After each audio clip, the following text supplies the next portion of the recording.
আমাৰ মহান উদ্দেশ্য এটাই যে মিচিং সমাজৰ জনপ্ৰিয় কণ্ঠশিল্পী লেখন কুম্বাং দুটা কিডনী বিকল হৈছে।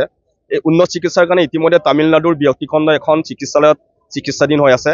একেটাৰ কাৰণে আমি শদিয়াৰ পৰা জীয়াবৈলৈকে বিভিন্ন আঞ্চলিক জিলা সমিতিয়ে মিচিং ছাত্ৰ সংগঠনে মিচিং দিৰ্বি কাবাং মিচিং ইউটিউবাৰো সেইখিনি কাৰ্যকলাপ কৰা হৈছে। ঠিক তেনেকৈ আমাক আলোচনা কৰি পেলাই গোলাঘাট যোৰহাট দুখন জিলা সমিতি বিশেষকৈ স্পেচিয়েলি তাকাম মিচিং পইন কাবাং মিচিং মিমা কাবাং তাকাম মিচিং মিমা কাবাং মিচিং আগাম কাবাং আৰু মিচিং বানা কাবাং তাৰ লগত যৌথভাৱে উদ্যোগ লৈ আছে আমাৰ Mising YouTuber association Mising artist association তাৰপিছতে মিচিং দিৰ্বি কাবাং এই গোটেই 7টা আপুনি একেলগে লগাৰ ফলত আজি 5টা দিন আমি মানে এই কাৰ্যসূচী চলাবৰ কাৰণে সক্ষম হৈছোঁ।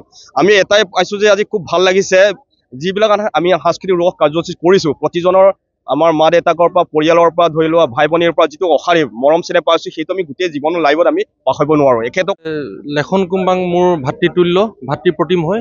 তেখেত চেন্নাই এখন ব্যক্তিগত চিকিৎসালয়ত চিকিৎসাধীন হৈ আছে। আমি 5দিনীয়া কাৰ্যসূচী গোলাঘাট জিলাত আৰম্ভ কৰিছিলোঁ। অকল গোলাঘাট জিলাতে নহয়, মিচিং জাতীয় সংগঠনে শদিয়াৰ পৰা গুৱাহাটীলৈকে য'ত য'ত মিচিং প্ৰভাৱিত এলেকা আমি প্ৰত্যেকখন গাঁৱলৈ গৈছোঁ। প্ৰত্যেকখন গাঁৱৰ পৰাই আমি ভাল ৰেছপন্স পাইছোঁ। আমি একটাই ভাল ৰেছপন্স পাইছোঁ, মৰম আৰু আশীৰ্বাদ। মানে এটাই আমাৰ ধ্বনি আমাৰ মাজলৈ আহিছে যে ল'ৰাটো খুব সোনকালে ভাল হৈ আৰোগ্য হৈ আমাৰ মাজত আকৌ পুনৰ যিবিলাক আমাক গীত দি থৈ গৈছিলে আকৌ নতুন নতুন গীত যাতে আমাক দিব পাৰে চবৰে এটাই কামনা। সেইকাৰণে আমাক খুব ধুনীয়াকৈ প্ৰত্যেকখন গাঁৱৰে আমাক আশীৰ্বাদৰ মৰম দিছে। গতিকে আমিও এটা কামনা কৰোঁ যিমান পাৰে সোনকালে ল'ৰাটো চেন্নাইৰ পৰা আমি আৰ্থিক অনুদানটো আমাৰ নাম মাত্ৰহে, কিন্তু আমাৰ আটাইতকৈ ডাঙৰ আশীৰ্বাদটো হৈছে সোনকালে ভাল হৈ সুস্থ হৈ আহক।